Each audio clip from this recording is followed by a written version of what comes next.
Thank you so much for agreeing to do this. And it's good to see your face Thanks for in your asking. lovely library.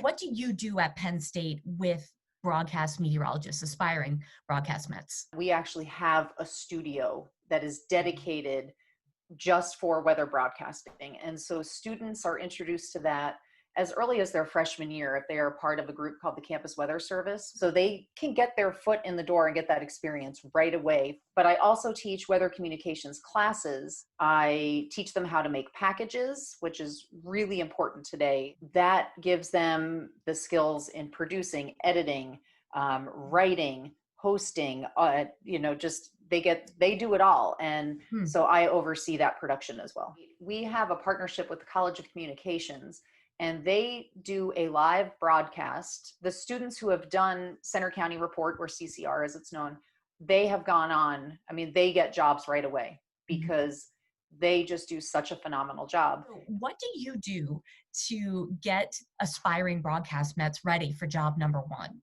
Well, I think the most important thing is to make sure they're actually looking at the weather. And I know that may sound silly, but students really need to know the weather if they're going to be confident presenting it. If they plan on standing in front of a green screen and explaining a forecast, they really need to know what they're talking about. Bringing things from this high level that they're getting taught in, their dynamics classes and their differential equations classes, and being able to, bring it down to a level that, maybe your parents or your cousin or your grandmother would understand. Have an idea of what you plan on saying in each slide that you're going to use in your broadcast, and then start working out the kinks of how you're saying it and what phrases you're saying, and when to even click the button to move to the next slide. You gave me advice on landing my first job, and it was very different advice than it would be today, because it would be things like, when you purchase the envelope that's going to be the vehicle for the VHS tape to get to. How has the process evolved of helping students land their first job? No, they can do it from the comfort of their apartment, because all these students have a laptop.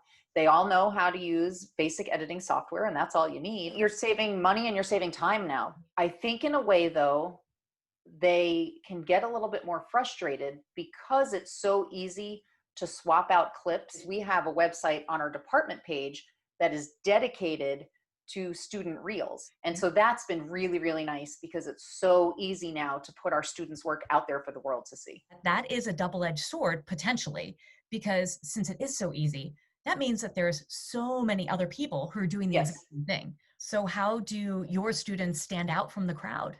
TV stations don't just want somebody who can stand in front of a green screen. They want somebody who can go out and get that VOSOT or get that package. They know you can do a good job in front of the green screen. Now they need to see what you can do in other parts of the newsroom. You've seen a lot of prospective broadcast meteorologists come and go, and some of them have gone on to have incredibly successful careers. I'm not just talking about, oh, you made it to a top 10 market. Maybe you're a chief meteorologist in a smaller city. You've really put your stamp on that city. You developed a new program. You did something innovative. Are there any commonalities that, looking back, that you can see amongst those students who really did something like that?